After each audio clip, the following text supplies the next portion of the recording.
Hello, everyone. My name is Kara Canuck, and I am here to bring you another episode of Meet Your Syverson Strege team. And today we are joined by Christina Gayman. Christina is the marketing communications and marketing director. I have to think about that, even though, you're my boss. And so we're going to talk a little bit about her job here at Syverson Strege as well as her life. So tell me a little bit about what you do. So at Syverson Strege, I oversee pretty much everything when it comes to events, both for our clients and non-clients. Social media, digital media, our monthly newsletter, our email content, anything that goes on the website, as well as any advertising and marketing that we decide to do. Okay, so a little bit of all of the different things. Yeah. Um, what about you when you were not at Syverson Strege? Tell me about your family and where you live and where you're from. Yep. So I am originally from a really small town in Northwest Florida called Westville. It's really close to the Alabama state line. Grew up there, lived in the South, went to college in the South, and then moved to Des Moines in 2010 for a job at Two Rivers Marketing in the East Village. Since then, I have worked both at agencies and in corporate communications roles. Lived in San Diego for about 4 years, came back to Des Moines after we had our oldest daughter. And so we live in Grimes now, and we have 2 kids. I'm married to Greg, and then we have a daughter who will be 7 very soon named Nora, and then one who will be 3 named Hannah. Okay, tell me about your fur baby. Oh yes, Typo. So Typo is our French Bulldog. He just turned 9. He was our first child for sure. We got him as a puppy when we lived in San Diego, and he's just the funniest dog. I feel like that breed is hilarious anyway, but he has just the sweetest personality. And even though he's getting a little older and maybe a little ornery in his old age, he's still really good with the girls and loves a good fall weather day. Okay, so I I mean, feel like, who doesn't, right? Yeah. right, that's true. I feel like French Bulldogs, you hear a lot about the fact that they are high maintenance. Have you found Yes. this to be the case?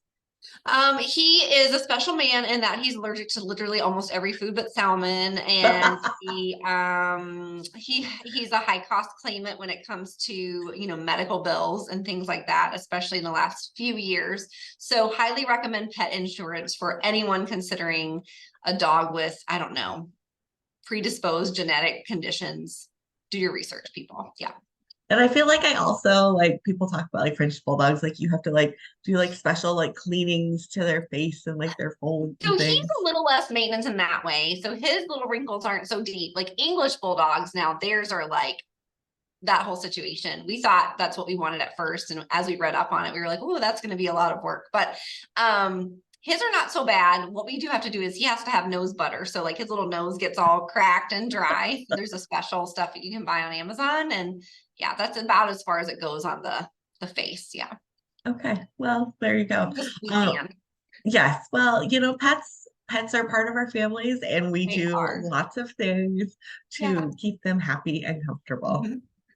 Oh, well, that's very fun. Okay, so you've told me a little bit about your family, where you're from, Southern girl, transplanted to Iowa. Mhm. Okay, and I mean, you've lived in several different places, but tell me, where's your favorite place to travel? So my favorite place that we've traveled Mhm. for short travel is Iceland. So we went in fall of 2017. It ended up being our honeymoon because we had Nora the summer after we got married, and that was supposed to be an Alaskan cruise vacation that, well, when you have a baby during the perfect cruise weather, you can't really go. So we didn't take a honeymoon after we got married, but we waited till she was about 15 months old and decided to go to Iceland. And it was just so beautiful. We rented a camper van, went all over the southern part of the island. It was already getting close to winter time there. So did the entire south part of Iceland over about a week. And everyone was just so nice. The food was really good. We love hiking and being outdoors. So it was the perfect place for that too. Okay, so also people, if you will go back in time, you will know that Jaren Young who I interviewed Mhm. a few months ago, she also picked Iceland as her favorite place that she has traveled, and we talked Yep. a little about the food there too. Um, and I think I mentioned like, Iceland has special yogurt, and that's about the extent of what I know Yes. about like Iceland's food. And then probably fish, right? Is that Yes. pretty? Yep. A lot of yogurt, a lot of fish. You can get the yogurt that they sell in Iceland here. I've seen it at Whole Foods. So it's the Skyr Mhm. brand of yogurt. So, I mean, you can bring a little bit of it home with you, but the fish is really great. And we honestly had really great pizza there too, which I wasn't expecting, but I had it in two different cities. So I know it to be true that really great pizza can be found in Iceland.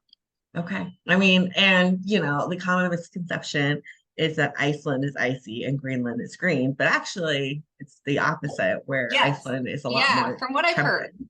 I've not been to Greenland, but Iceland, even though we were getting close to winter, was still very green.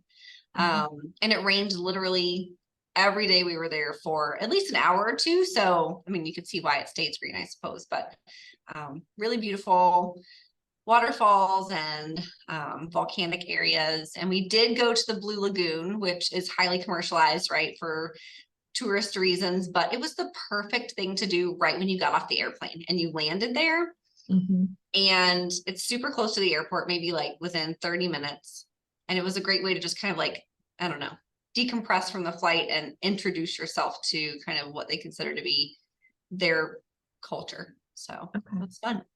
Okay. And you talk about like renting and driving a camper van around. Mhm. What side of the road do they drive on? On the right, like we do. Yep. Okay. I don't know. That I made always, that's I I, don't know that we would have, I don't know that Greg would have been like, let's do that if we were having to think about what side of the road to be on. But we did research that too. We were like, wait a second, is this like some European countries? Then we have to go, yeah. Nope, Mhm. it's all very normal Okay. for us. Well, there you go.